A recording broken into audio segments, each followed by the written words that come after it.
Did you know that film buffs estimate Bill Murray spent at least 30 years inside Groundhog Day before he finally got it right? Movie trivia foe to win. Seriously. Hey, you, guy who refrigerates your apples, you're an insane person. Heather, I'm sorry to break it to you, but I'm that guy. But I do not stand with anybody who puts tomatoes in fridges because that's insanity. The Cure said it best when they sang, Thursday, I don't care about you. It's Friday, I'm in love. It's always Friday in my mind, y'all. TGIF. TGIF, even if it's not Friday, let's do this. Have such a good day.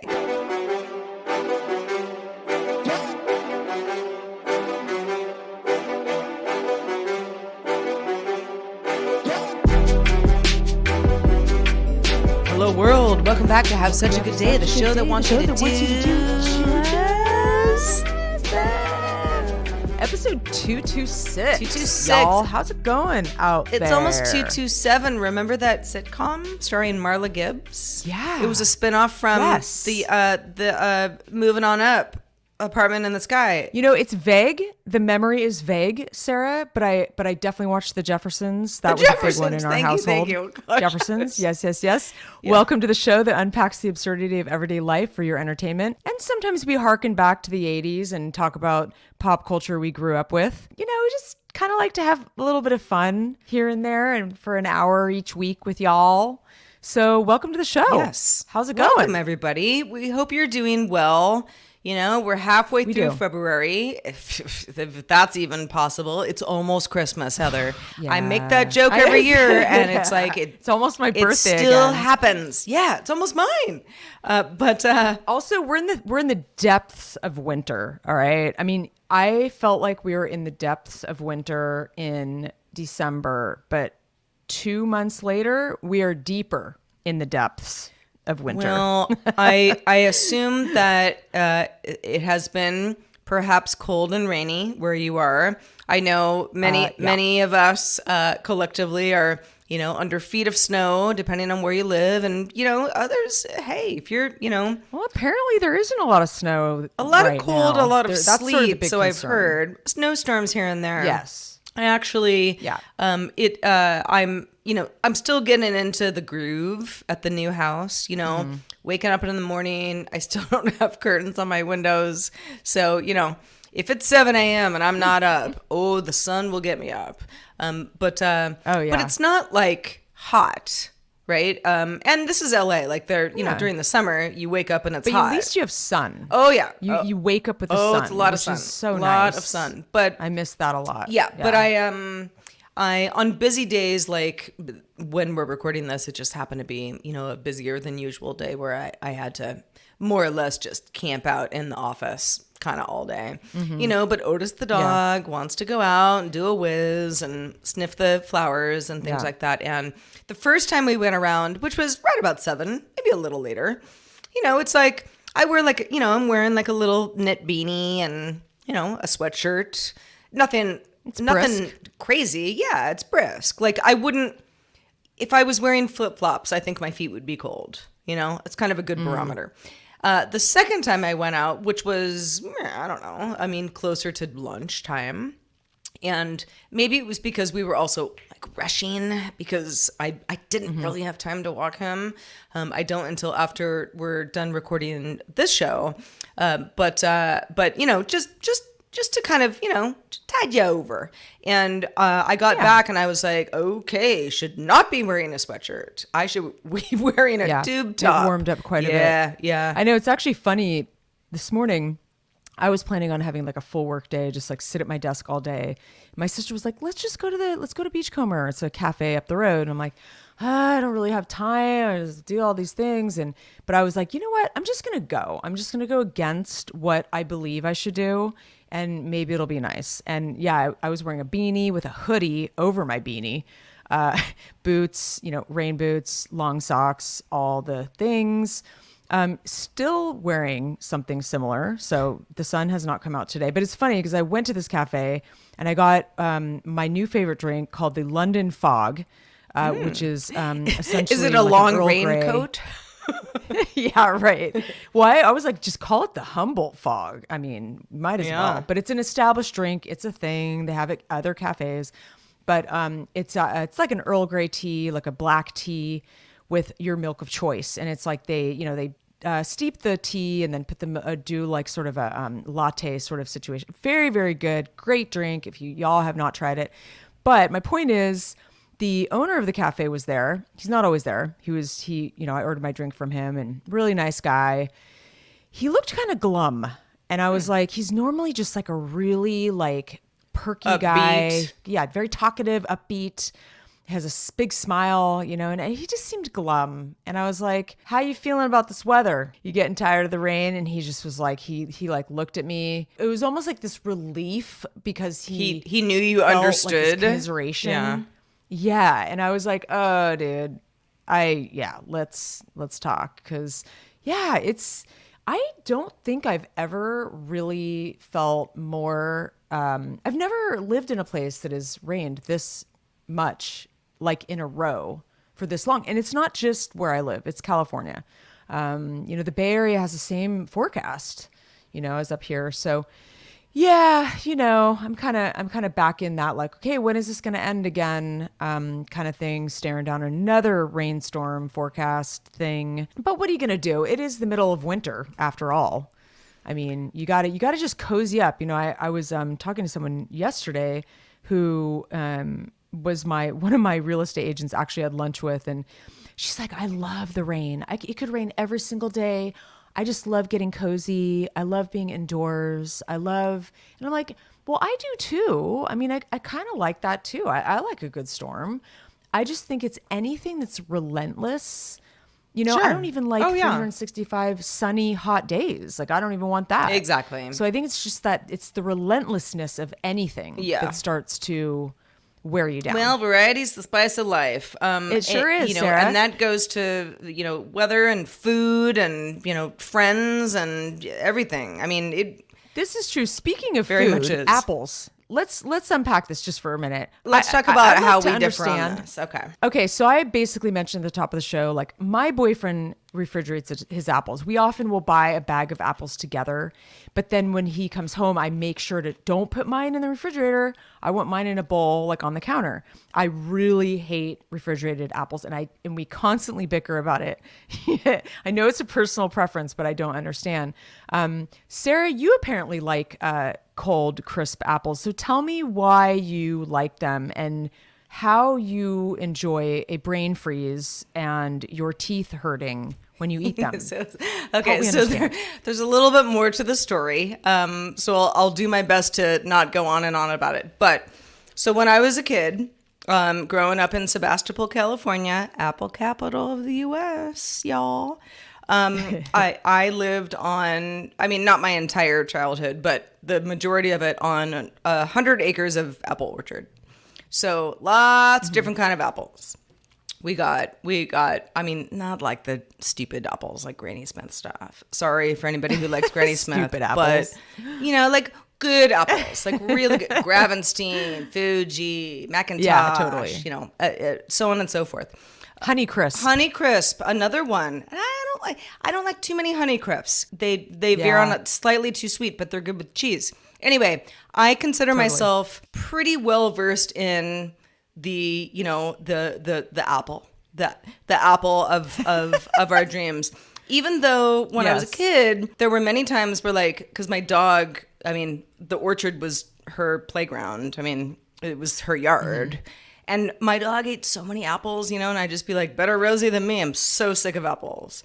But because of that, my mom made apple pies and apple sauce. And I mean, we did everything with these apples because they were just going to fall off the tree and rot otherwise. Yeah. You got to use them. Yeah. And they're also a delicious snack.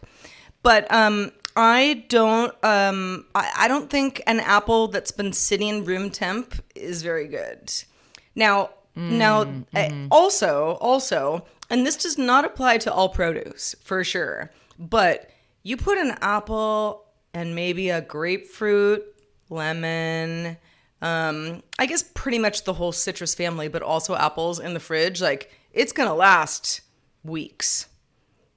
if you true. leave it The out, refrigerator- yeah. I mean, I guess it depends on, I don't know, where you're leaving it out. Maybe your kitchen isn't very warm, but it's like you're gonna get a mealy apple a lot sooner I see what you're saying. Okay, so that's your main reason. if you don't refrigerate it. So it's not so much that I want the apple to be freezing cold when I eat it. I just want it to be. I want to save it. I don't want the apple to go bad. I get it. Okay, I like that reason. That's a reason I didn't even think of. Okay, because I just don't. What I don't like about a refrigerated apple is, and I like that I don't mind that they're kind of cooler, but they're too cold. Like I bite into it and it hurts my teeth, and I get a brain freeze. That's what I don't like about it. And they kind of change. I think they change their consistency when they're refrigerated. I find them to be a little more. I don't know. I obviously I don't want my apples to bake in the sun. I definitely don't want that. So right, yeah, maybe my kitchen is unless cooler you're doing than your like kitchen, a baked but Alaska or something. No, I'm with you on that. And honestly, I have never found an apple to be less delicious after being in the fridge, but the point I was making earlier about tomatoes, very much the case. Some people don't care. I agree. I mean, a tomato that tastes sort of like water is just, I don't even want the tomato. But I love a tomato No, of that's course very not. flavorful. But when you put a tomato in the fridge, and I mean, I'm not making this up. I mean, this is any chef will tell you this. It just kind of saps the taste from the tomato. yeah, I agree. And if it's just one ingredient in a larger dish, maybe not a big deal. Maybe you're trying to keep the tomato longer because tomatoes will also go back to nature. They will perish like on the counter. pretty Totally. quickly. Yeah, exactly. And sometimes a tomato just wasn't what you thought it was to begin with, but no tomatoes in the fridge in my house. If someone does that, I'm like, You're out of here. you're out of here. You're out and of here. I never want you to look at me again. No, I'm just kidding. But I do look at kind of go me. like, hey, let's not do that again. Yeah, please. Yes, please. But you're like, you're kind about it. You're diplomatic. You know what else I don't like in the refrigerator? It just kind of ruins them, even though they are so perishable that if you do keep them on the counter for too long, you really have to eat them quickly, is strawberries.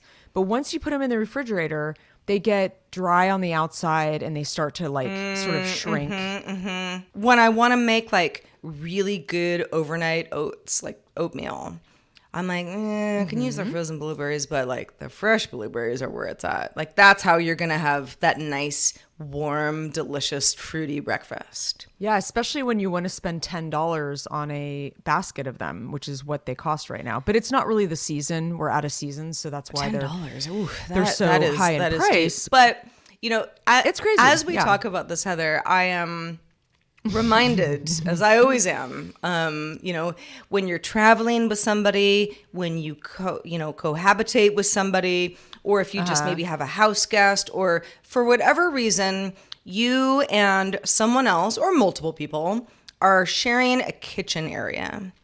That is how you can really get to know somebody.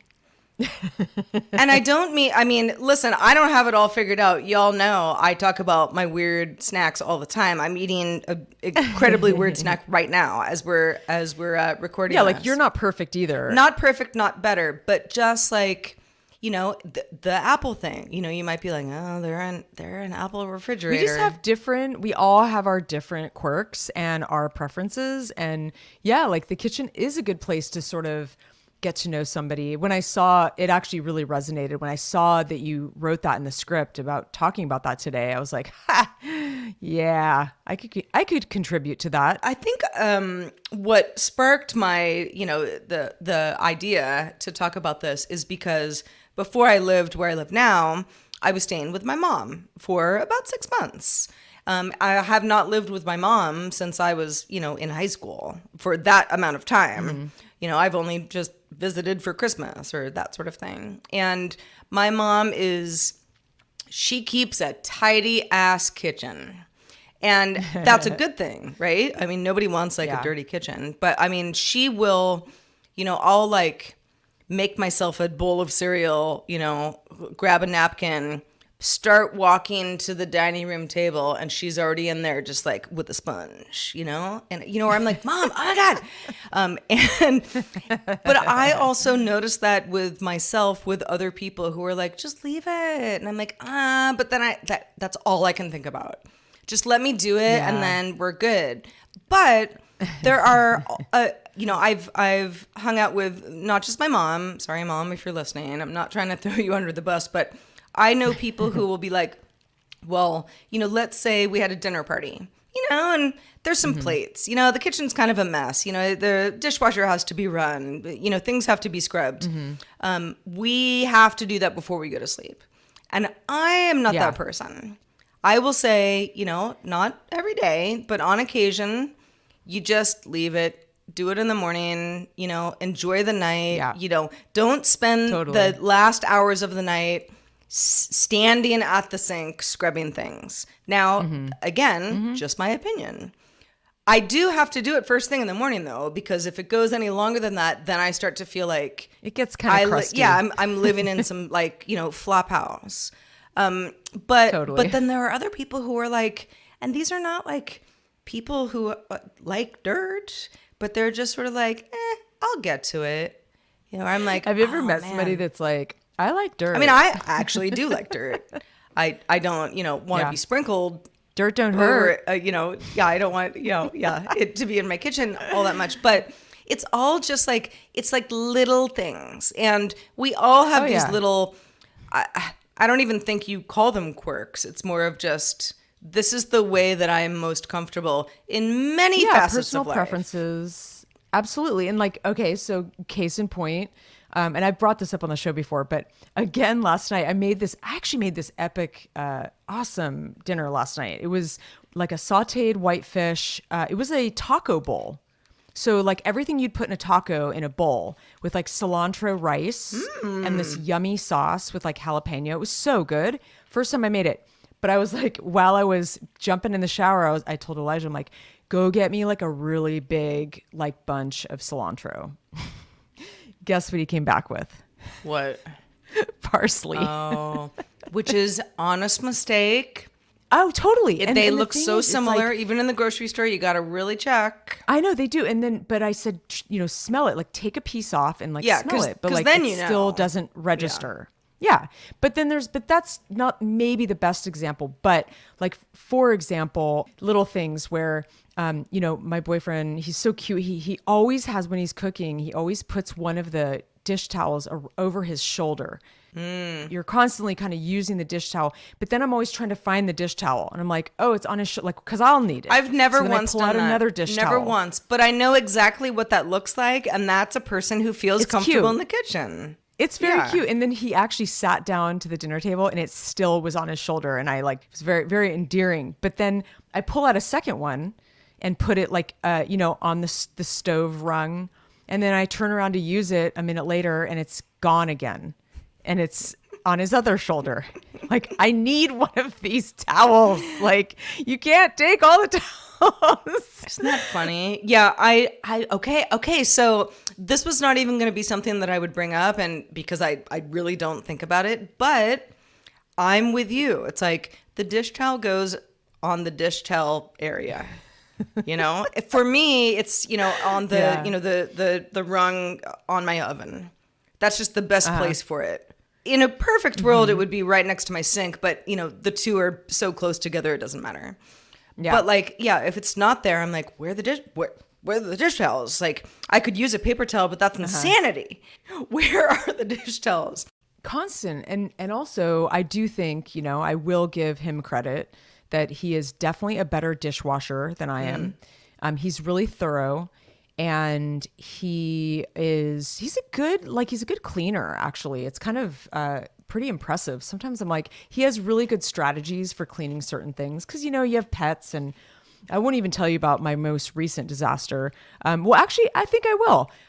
Well, there were two. I'll only tell you about one, but I think I mentioned to you briefly that when I came home from my trip, so we flew in, and then the next day we had to drive 5 hours to come home. So it was a long trip.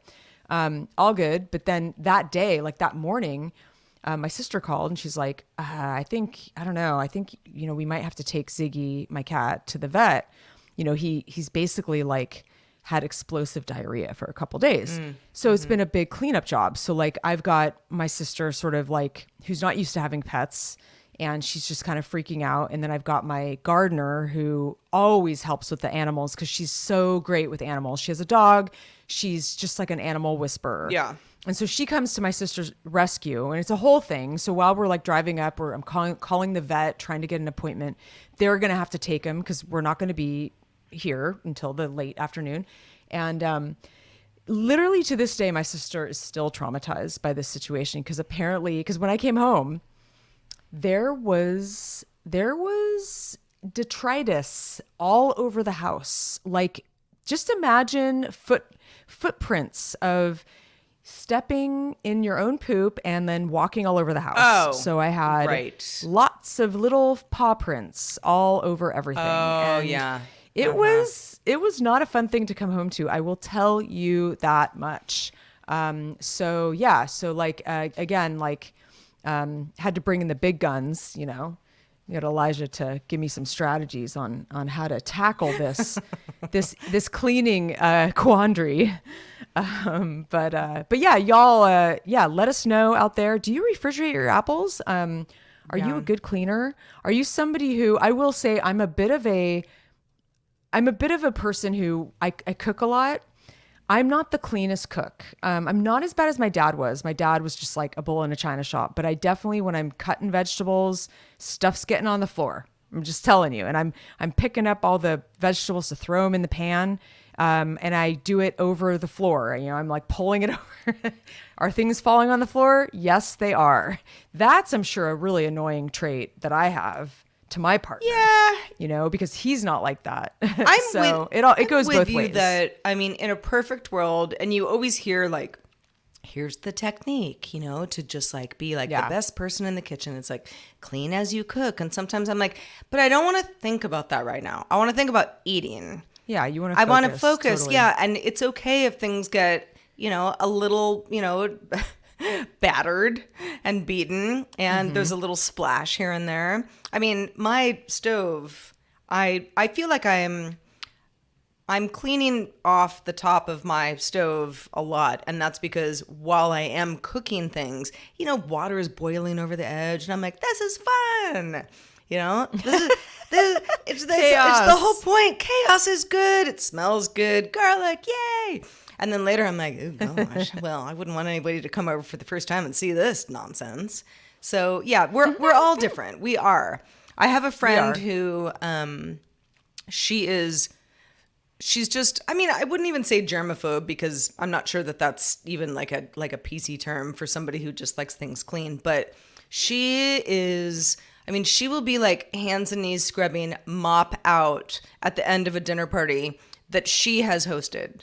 And she and her husband are like pretty prolific with that, and it's like to the point where I end up hanging out in the kitchen being like, come on, you could do this in the morning, or like, let me help. And she's like, no, I know what I want to do. I know how I want it done. You helping actually stresses me out more, and I cannot go to bed like this. So I'm like, okay, you know what? We're all different. We are. Let's toast to that. We're all very unique snowflakes. That's right. And for sure. We all are indeed. And I think there's, it's hard to change your habits. It's hard to change who you are, especially as we get older. So I don't know if it's even worth it. I mean, you could try yourself. I just don't think you're going to change another person. And you have to be somewhat sensitive about it because I mean, that's a wider conversation. We should tackle that in a future episode of like how much can you change somebody to be the best version of the person that you want? Not necessarily what they think their best version is, because those two are I mean, mesh. there's a Venn diagram if you're lucky, but sometimes there isn't. Yeah. Exactly. So yesterday, I wanted to bring up Valentine's Day because it was yesterday, and a lot of people either really care about it or you don't care at all, or maybe you're just indifferent. I don't know. There's all kinds of opinions out there, which is totally fine. I don't really care that much about it. These Hallmark holidays come around so quickly. It's sort of overwhelming because, you see the stores change over from one holiday to the next in the drop of a hat, like overnight. And it's sort of, it sort of overwhelms me, honestly, because then I'm like, okay, wait, who do I need to wish happy Valentine's Day to? Oh shit, did I not? Cause then you're like, there's some girlfriends, maybe there's some people who expect it, like maybe family, and then I'm just like, oh God, okay. I've got like 18 birthdays coming up next month. Okay. So yeah, yesterday I was out, I had a very busy day, very busy work day. And usually my boyfriend is he's pretty much of a romantic. He's the one that usually sets up a V-Day thing. I think he's into it maybe more than I am, which I think is sweet and endearing. I like it. We just got back from this trip though. So we were kind of like, ooh, I don't know if we should plan to go out a couple days from being home. We've just been out for 2 weeks. Yeah. So we kind of just didn't really think about it. And there's a movie we want to see that's leaving the theater today. And so we decided to go on a dinner and a movie date tonight, which today is February 15th. So we're doing a belated V-Day date. Well, by one day, I think dinner and a that movie counts. Yeah, it's the week Sure, of, or it's more of a movie and a dinner this time. I usually kind of like, personally, I like well, actually, I like the movie than the dinner. Then you can talk about it. So yeah, we're doing that tonight. This topic that I wanted to talk about, we don't have to get too deep because this is again another thing that might take a little unpacking. And this doesn't have to do with my relationship. This actually has to do with my work life. I am definitely feeling a 3-year itch, and it's interesting with my work. And it's interesting because it is pretty much exactly 3 years since I started taking over my dad's business. Literally, it's been 3 years. It's crazy. And I realized, I'm like, what is it? Like it took me like a while to sort of realize why I'm having this itchy feeling. And I think that like something, it can be a relationship, it can be anything, really. You can have an itch for, maybe it's a 5-year itch or a 7-year itch or whatever it is, where you're just done.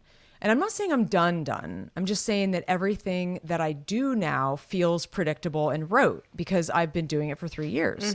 And there's really, there's room to grow for sure, without a doubt. And I am still going in those directions, but the day-to-day problems, the week-to-week problems, the fires, the things that are coming in on a regular basis are just, I'm tired of them. I'm just like, the excitement is worn off. And yeah, it's like the problem solving that used to be like, well, at least this is fun and interesting, is like, no, it's just the same ass problems. Yeah, exactly. It's the same issues with my contractors. It's the same issues with the properties. It's just starting to feel like old. And it's almost like, I think it's so interesting because nothing in life is easy, and everything takes time.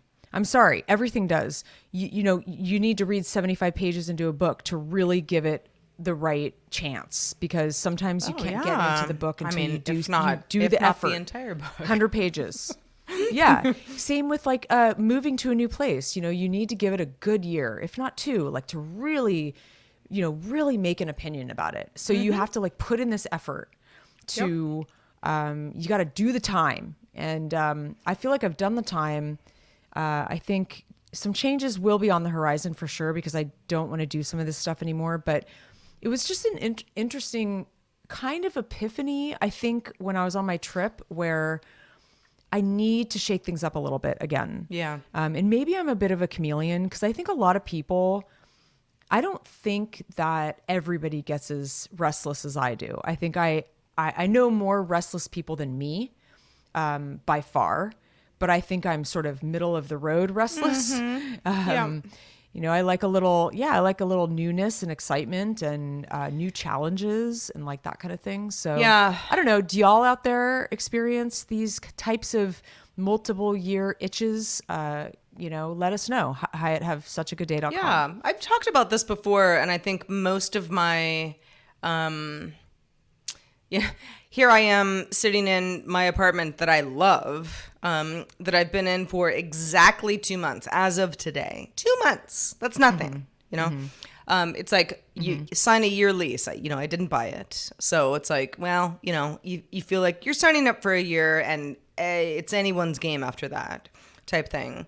But with a couple of exceptions, I've moved around, and partly because when I was a kid, my parents moved around a lot too. So I just always learned that that's a thing, But after about 2 years is always when I'm sort of like, all right, well, now that I've gotten this in exactly the shape I would like, where am I going? What's next? Yeah.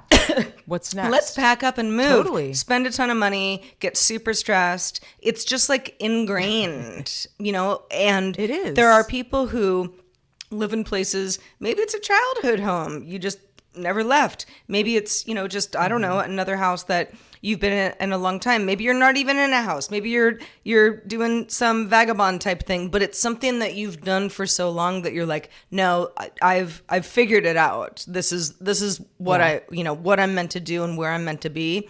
I envy that.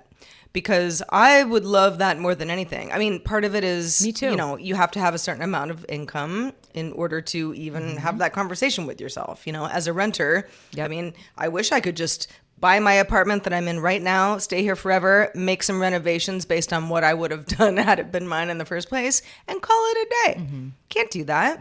Not today, anyway. I don't know. Maybe it'll be different at the end of the year. But yeah, we're all different. Again, going back to that theme. Yeah, I sort of envy that too, where you're like, this is the place that I want to die here. Like, this is where I want to be for the rest of my life. Yeah. Like, it would be nice because then you could really sink in, like you could really just, put in those roots, not have to look beyond the horizon all the time. I feel like I'm sort of, always looking beyond, where I can't just like relax into it.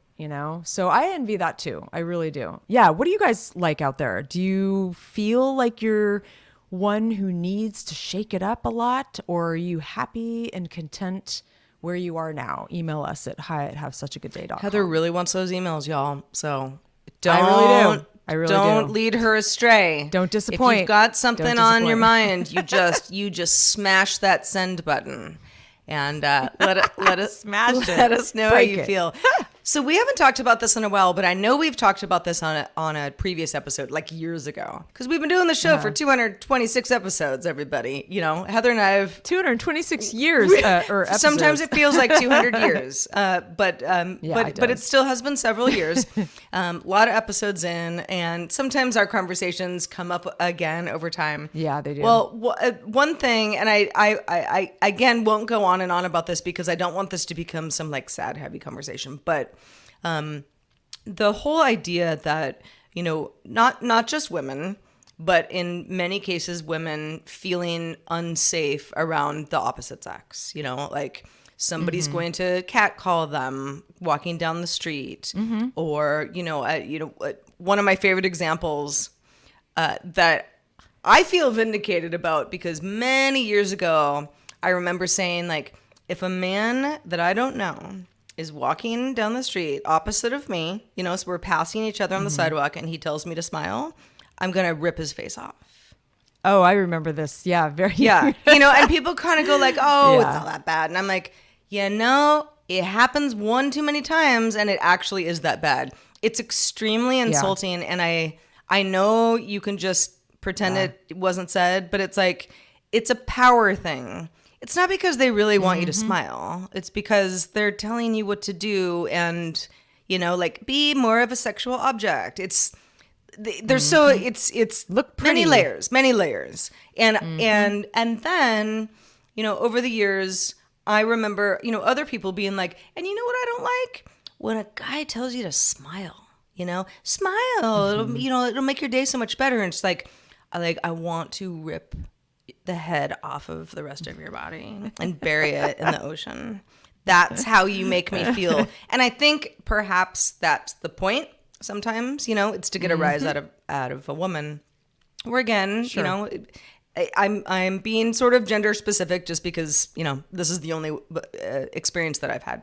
Anyway, this has not happened to me for a very long time. And a lot of it I felt was, well, I'm not like a teenager or a, super young lady anymore. And so maybe you get to a certain age and you just stop getting some of that attention because you look a little bit more like somebody's mom. More like a man. Yeah, right. And like that, I have conflicting feelings about that in general. But as far as not getting unwanted attention, that sort of overtly sexual or designed to make me feel icky and small, I'll take it, And in my line of work, I have noticed that as well, where I'm like, gosh, it's been a long time since somebody, at least to my knowledge, like just said something like so lewd and just like creepy. But that used to happen a lot. So I think age is part of it. I also think, the Me Too movement, and many others like it. People call it wokeness if you want. I don't really care what the fuck you call it, but there has been a lot of, like, hey, that's not okay territory to go in with a lot of my male counterparts.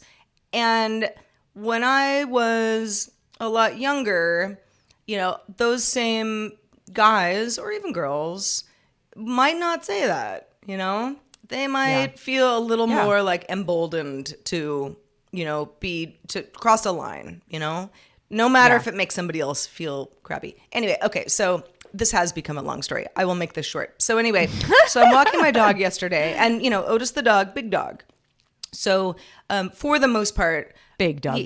He's a big old pup and fluff. He's a big doggy. He's a big doggy. I mean, he's more than half my size. And, we like it that way. But for that reason, I feel, especially at night, not that I'm really a skittish, uncomfortable person anyway, but it's like, if I got him, nobody's going to mess with us. Or if they do, I mean, then I don't even want to know how that sentence ends, but people don't. Yeah. So anyway, we're just around the neighborhood, nothing crazy. And we're crossing a street and it's sort of a long crosswalk and there are other people coming our way and it's like the time where like kids are getting out of school. So like you see like moms and obviously like the kid that they're walking home or a babysitter, older sister or brother, whatever. So it's like there's a certain amount of like just people of all ages. And so we're crossing the crosswalk and I see a couple of like families come. And so, I'm holding Otis tight because I know especially sometimes kids will look at him and you can tell that they're afraid of him. And we finally get almost to the end of the crosswalk and this guy is like just sort of stepping off of the sidewalk, and looks at us. And what I try to do with anybody who will let me is make eye contact, smile, hi, good morning, or have a good day. That's a good policy. Yeah, just something where it's like, I see you. I'm not, I'm trying to engage as a human. Acknowledging you. And that's actually something that I've heard is good for like security as well. To let the person who's coming at you know you see them. You're not, fumbling through your purse or otherwise, head in the clouds type thing. Anyway, so we get to this guy and who even knows how old he is? I don't know. He's a man. And I look at him right in the eye, and I do a big smile and I go, hi. And he looks at me and he like licks his lips and does like a, oh no. And I was like, whoa. Oh my God. And it's like right at the end of the crosswalk, I got my dog, and my first reaction is to turn around and be like, what did you just do to me, motherfucker? But no, just go, Sarah, just go. But I mean, that has not happened in so long that I was like flabbergasted. I was like, totally. What was that? Like this guy, I'm just crossing the crosswalk, children on the other side of me, and he's just, who even knows what he's doing with his life? And he just wants to do like weird lip smacking, tongue kissings to me. What in the hell? What are we at a construction it's site? So invasive.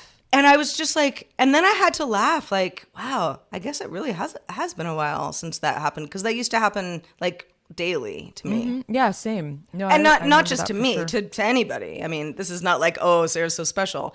Very much not. Nobody wants to be special in that way. Also, you're in the city now. I feel like it kind of happens. I mean, the chances of it happening in the city are more oh, often, for I sure. think. I'm also not in my area of LA is I am very urban adjacent, but I'm not like in like Yeah. a crazy urban area myself. At least when it comes Yeah. to like, oh, I'm gonna walk Otis the dog for half an hour. It's like I actually sort of avoid the busier streets just for my own benefit, you know. But it was Yeah. like, Yeah, but totally. no, it was just and I've walked around this neighborhood quite a bit over the last couple of months, and listen, it wasn't like he lunged at me. He didn't, he didn't do anything to me. He didn't touch me. But it was like one of those things where I was just like, oh my god, people are still doing that, Like shocked. Wow. Yeah, totally. Well, yeah, it's like you're getting this like unwanted energy from like someone you don't even know, and it feels invasive. It feels like, well, wait, like you can talk at me, but I can't talk back. Like, you know what I mean? It's like they're just throwing this at you, and what do you do with it? Well, it's not like you're having a conversation. There's like this back and forth. Well, and that whole thing is, I used to think about this all the time. Again, when I think it was more prolific for a variety of reasons. But like, it's like that man did not want me to be like, oh, hey, guy, would you like to like kiss me on the mouth right now? Like, thank you for encouraging that idea in my head. It's like, that's not what anybody's going for. It's either to get you to get mad and snap, and then they like laugh and kind of go like, oh, I control you, or to kind of scare you. That's kind of it, like it's not meant to be like a fun thing for both parties. And that's why it has always angered me so much. It's like, it's not even that the little tiny thing is that offensive. It's just like, why would you want to make somebody feel like shit? Yeah. Yeah. As briefly as that is, why would you want to do that? Yeah. Yeah. It's interesting that we kind of brought up a similar story today. And just for y'all to know out there, we don't really coordinate the show. We used to, way back when we first started, we did more themed things and whatnot. But we kind of come in. We come in hot. We're like, what's at first when you were like, we don't week? coordinate the show, I'm like, well, we have a rundown, Heather. But I know what you mean. We've gotten we've gotten a cadence going that we just sort of like go, I know what the other person's we're gonna be good. Yeah, and then we can look in the script and see throughout the day maybe if one of us adds what we want to talk about, and obviously if there's something that is so out there, maybe we'll change it. But like for the most part, it's a bit of a hodgepodge of things going on. But a lot of times we do sync up on stuff. And the one thing I wanted to mention that's sort of along these lines of like random strangers, sort of making assumptions about you or like saying things at you. And, for me, it's like, I feel like I got older overnight in a lot of ways because I think I was sort of waiting for it. Oh God, when is it going to hit? As I'm aging, but like, I'm like, whoa, like all of a sudden I'm this age and wow, how did that happen? Right. Yeah. And so like recently it was actually definitely a stranger. Might've been a homeless person. I couldn't really tell, but someone near the grocery store, this someone called me ma'am, asking for money. So maybe a homeless person. For the first time, that was the first time I could remember being called ma'am like that. And it kind of was. It's not a huge deal, but it definitely. There's a connotation that ma'am has. It's a little old lady. It's a little sterile. It's not the most sexy name, but I don't think. Do you want it to get sexier?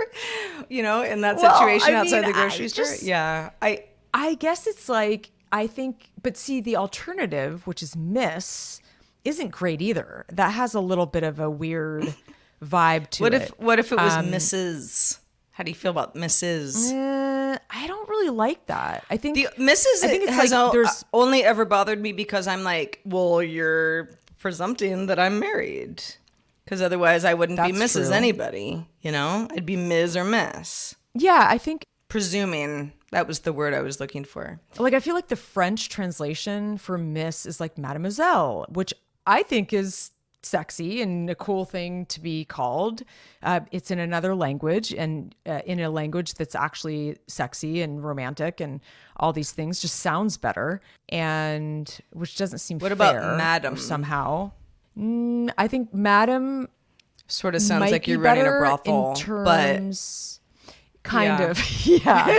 I think also context is king or queen in the sense. context is king. It is so true. I mean, Madam, I think, is just so formal. If it sounds so formal in our language, but like, you know, like Madame, Madame. Like I don't know. Like if I'm in France, that's what they will say, and it doesn't bother me as much, which is interesting. But also, when you look at the male counterpart, like Mr. and Sir, they're kind of more neutral. It's kind of like, you know, I don't find that Mr. or Sir has as much of that weight to it that Miss and Ma'am have.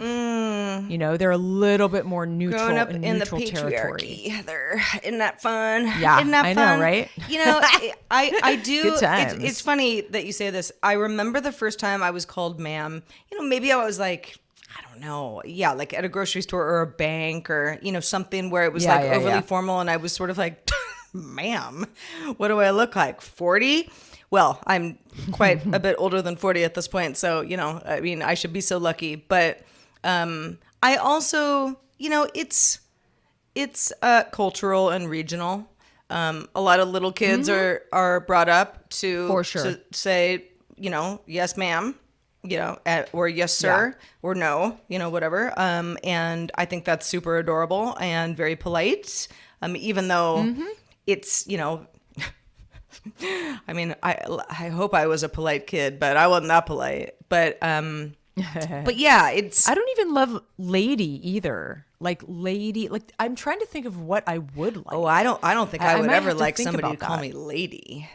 No. That sounds very like flippant, like you're nobody, you're just lady. Yeah, and then like you get, I mean, you know, like my friends, like they call me anything from like bae or lovey or you know, cute, more like names that are like more terms of endearment. But yeah, there's something about those there's a formality to Miss and Ma'am also that I think listen, let's move on because I think this is a bigger conversation. And y'all out there, if you have thoughts, let us know. Hi at havessuchagoodday.com.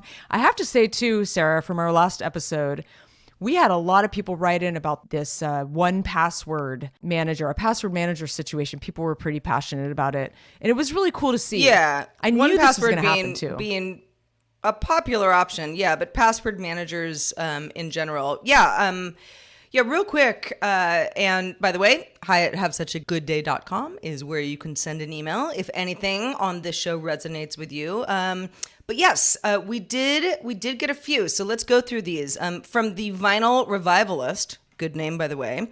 Great name. Who is wary of third-party managers in general, prefers Apple's OS-level password manager that's native to Safari. Vinyl says, it's simple enough that my phone is what I consult in any situation. If I ever have a conflict with a password, I can revert to the manual method of going to a site, resetting it, copying or writing it down, input it myself in the password manager to update and be done. I'm with you, Vinyl. That's kind of the way that I rock as well. We also got an email from Stu, aka Jolly Tiki. Hi, Jolly. Hi, Jolly. Who uses 1Password. Noting that LastPass's breach issues from the last year, and yes, you're right, they were pretty significant. Says 1Password is the way he's rocking, and also suggests Bitwarden, which I have never used, I've never heard of but that I've also heard of it a little bit more in like the techie crew type. Okay. Type Yeah, situation. these guys seem pretty techy. And then Brian echoes Stu's sentiments about LastPass and switched to 1Password, Sometimes you have to work, this is what Brian says, sometimes you have to work through conflicts with passwords your browser may have saved and delete them. But with one password, it's easy, and his iPhone actually unlocks it with facial recognition. So that's great. Flawless for him so far. Worth working through the hiccups. If you use the same password, it's not if you will get hacked, but when. Great. Straight up. Just his 2 cents. So yeah, and we actually had more responses than this. We won't be able to go through all of them, but thank you so much for writing in. I might have to take another pass at LastPass. That was the last one I did, actually. LastPass is but what what I use, and part of it is it's not so much that I think it's the best option. It's, well, first of all, this is how they get you. You know, I've been using it for a while. Yeah. I also use it in a team scenario. So for Daily Tech News Show, which I know a lot of you listen to, we have like certain shared passwords that are part of a LastPass folder. So it's just that much more incentive to just use the one, because I'm going to be in there anyway for other reasons. But yeah, there's no, I mean, unless you're reusing passwords all over the internet, in which case I will say you need to do better. You do have options. Yeah. I wouldn't sit here and be like, there's one password management way to go and everybody else is stupid. It has a lot to do with lifestyle and what you're accessing and, you know, and how much you care about all the stuff. This is true. But Heather, real good news before we say sayonara to episode 226. Gabrielle is a new patron of ours, and we're so happy to have you, Gabrielle. Woo-hoo. I think you're returning one, if memory serves. You might be a Gabby if I memory serves. But, otherwise, hey, we got 2 Gabrielles. You know, let's collect them all. Yeah. And we're so happy to have the patrons supporting us every week. Just a reminder, being a patron helps you directly support the show. It's the best way, if you like what we do, to say thank you and help us keep the lights on. And we appreciate it so much in advance. If you're interested in doing that and you're not a patron yet, go to patreon.com/havesuchagoodday to find out more. Thank you to everybody who supports us. Even if you're listening for free, even if you found it wherever you get your podcast, all good. Tell a friend, you know, spread the word. That helps. Everything does. Yes, spread the good word about Have Such a Good Day. Join our Discord. We got a great crew in there. Lots to talk about every day, all the time. So yes, we will be back next week. And in the meantime, we will stay sexy and weird. And I will remain Heather until then. I will be Wexy. That's weird. That's weird and sexy. It's a new thing. I'm just trying it on. You know, let's see if it sticks. You are. I will be Sarah until episode 227. Thanks, y'all. Have such a good day. Bye.